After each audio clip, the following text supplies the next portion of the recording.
basically going to run it down underneath the dash here, and I'll zip tie it here in a minute and then show you that. My next move is going to be the OBD2 connector. Plug the mating connector in. I bring it up here and zip tie it, so again, it doesn't rattle or anything. And then the white, it does not mount like the OEM. The Ford has, I think, 3 different options for OBD2 mounting. Some of them screw up, some of them clip in, and the others kind of like a 1 screw and a tab type thing. So the harness has a Toyota style is what I call it, but it'll secure up here, and you guys can, like I said, it's still accessible and hidden. I'm gonna run through this little harness with you. The bundled up white, black, and purple right here on the harness. These are not used on every application. If you guys are using our phone module, you will use the white and the white black. The purple wire is not used. The white and white black are your lock and unlock wires. Those will be needed to be hooked up if you're using a remote kit and or a phone module to operate the locks, obviously. The others, you're gonna have some pigtails here. Refer to the guide that comes with your kit. We'll have a chart and a diagram there for specific vehicles because they're not all the same. Okay guys, so on the parking light connection, you plug the relay into the socket like it's shown here. The connector that has the butt connector on it, we're going to attach the white wire. So what I usually do is strip back about 3/4 of an inch or so, and then you're going to twist the wire, fold it in half, and the reason we fold it in half is just to give it a little bit more thickness. And then you're going to attach it into that red butt connector and then give it a crimp. And then now you route it to the specified location in the install guide that came with your kit. All right, so on the F-150, we're gonna route this over to the passenger kick panel.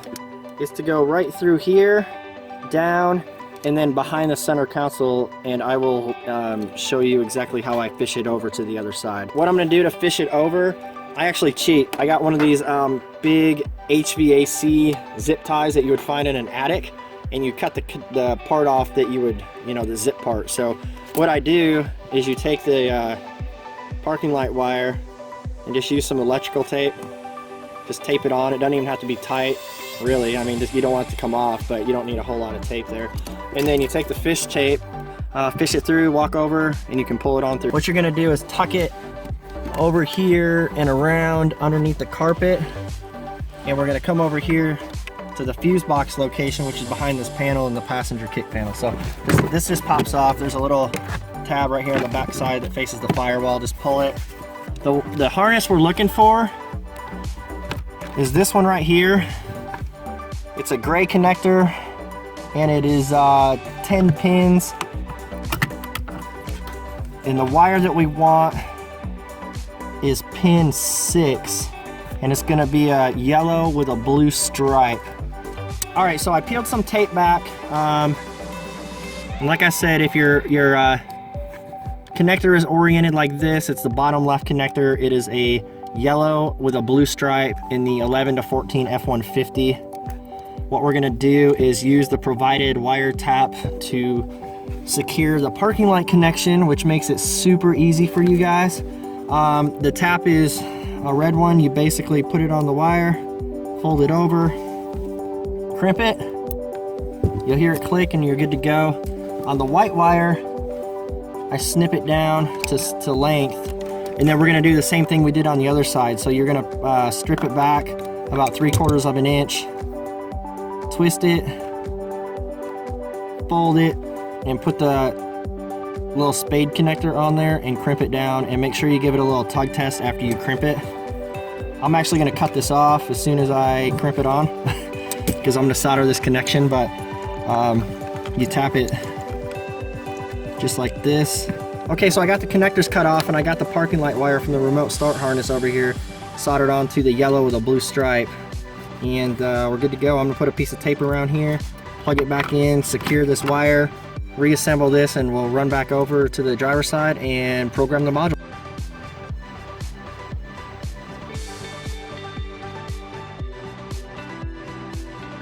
We're gonna plug everything in except for the black 4-pin port right here that looks just like this. This goes in on the front side next to the big white one. So I got the white one plugged in. On the back side I have the white, the small white, and the red. That leaves you with this little 4-pin black one that is going to go right here. And then what's left is another black one that's not being used, and then the blue one, which will only be used if you're using a phone module. So to program this, you're going to push and hold the button.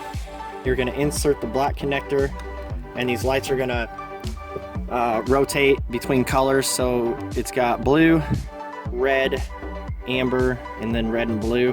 When the two outsides are lit up, which is solid red, solid blue, let go of the button here. If you accidentally miss that or end up on red, blue, amber, just unplug the power connector right here, the 4-pin, and hold the button, reinsert it, and do it again until you get the red and blue. Now at this point you need to have both valid keys for your vehicle. You can't have a clone, and you can't have a if you only have one key, that's cool, but you're gonna have to go get a second key from the dealer or a locksmith that can program it for a separate code than the first one. If it's basically a clone, the module's not gonna program. It needs to see 2 separate key codes. Alright, so next step, you're going to need both keys here. You're gonna put key number 1 in, turn it on for about 3 seconds.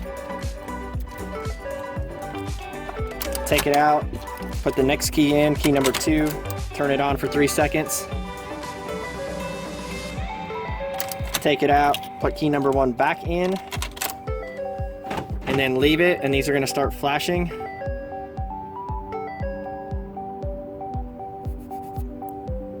And you're looking for that blue flashing light right there, which means programming is complete. I always suggest testing the remote start after you program the module before zip tying or tidying up anything. So let me grab the keys and get outside the truck, and I'll show you guys what to do. So we got everything wrapped up. Everything's just laying on the floorboard right now, so we can test the remote start before we go ahead and tidy everything up. So if you have the regular kit, you're going to push the lock button 3 times. Lock, lock, lock. And then give it a couple seconds and the truck will start. If you actually have the no horn honk kit, you'll hit the lock, unlock, lock, and then also wait just a couple seconds, and then she'll fire up. This one, we're going to hit lock, lock, lock. Give it just 5 seconds, 7 seconds or so. There she goes. So the door, since you're hitting the lock button, it stays locked. You push the unlock and you can get in, and it shows that your driver door is ajar. So just get in here, shut the door. You're gonna put the key in and turn it 2 clicks. So put it in, 1, 2, push the brake, and then you can put it in drive and drive away.